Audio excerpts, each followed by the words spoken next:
Do you agree with me that there's like different kinds of funny? Like there's some people who can be funny off the cuff naturally in a conversation, and then there's people who can actually take it to the stage. Because in my opinion, the stage is something totally different. You know, like in order to, it's one thing to do offhanded quick comments and play off what other people are saying, but if you're up there and the spotlight's on you and you got nobody else to play off of, that's like a different kind of funny. It's a different way of delivering it. It's a different kind of funny, but if you understand funny, it's just a matter of putting together subjects in a way that that utilizes your sense of humor. Like if you can do it in a conversation, most likely you can do it on stage, but it won't be easy. You know, it's like golf, right? Mm-hmm. So like if you can whack a golf ball and you can knock it into the hole, well, hey, you can kind of play golf. Now, how good can you play golf? Can you play golf in a tournament? Can you play golf under pressure? Can you play? It's like everything else. It's not. But comedy's different in that it seems like you're just talking. So it seems so easy. I can talk. You can talk. It seems like easy to talk. Just go talk.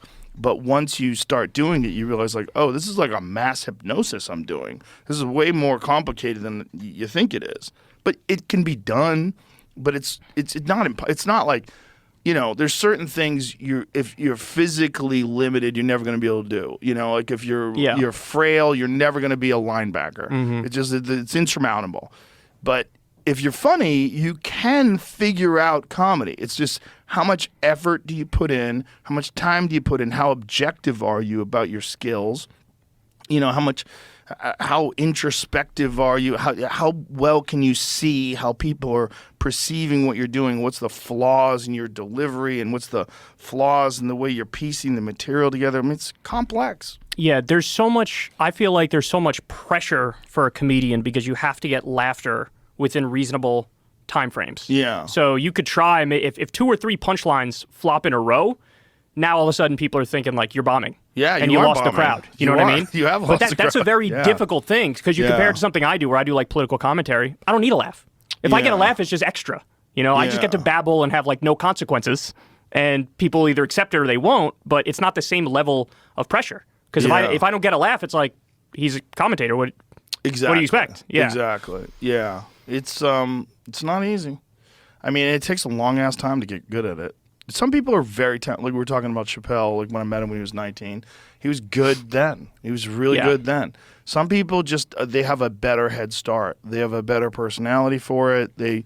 Maybe they studied comedy when they were young because they were big fans. They were always watching it. They kind of developed an understanding of patterns and delivery and stuff.